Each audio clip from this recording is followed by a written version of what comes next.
Hai, selamat datang di RSUD Sukamara. Apakah di antara Bunda pernah mendengar parasit toksoplasma? Apa ya yang terjadi bila toksoplasma menginfeksi ibu hamil? Yuk pahami sedikit parasit ini terlebih dahulu secara sederhana.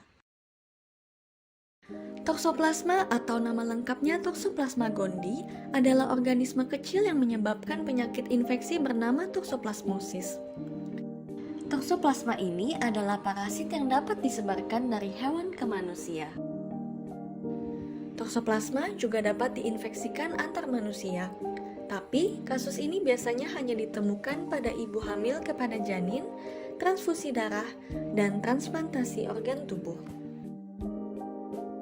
Daur hidup dan penyebaran toksoplasma pada makhluk hidup termasuk manusia sebenarnya cukup sederhana. Toksoplasma biasanya ditemukan dalam usus kucing dan berkembang biak di dalam ususnya.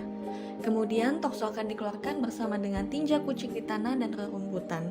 Dari rumput dan tanah itulah toksoplasma akan menyebar ke makhluk hidup lainnya, termasuk tikus, burung, anjing, dan hewan ternak lainnya seperti ayam, sapi, domba, kambing, kelinci, kuda, babi, dan hewan mamalia lainnya.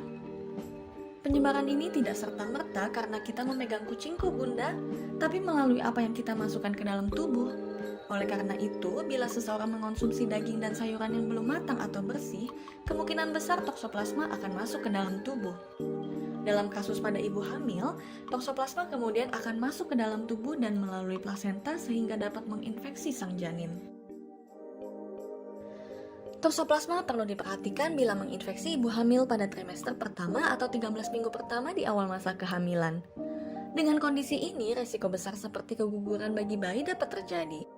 Sementara gangguan lainnya bila janin terlanjur terinfeksi diantaranya adalah bisa menyebabkan gangguan penglihatan, gangguan pendengaran, infeksi otak yang mempengaruhi ukuran otak seperti hidrosefalus atau kondisi kepala yang lebih besar, dan mikrosefalus atau kondisi kepala yang lebih kecil, serta menurunnya daya psikomotorik dan intelektual.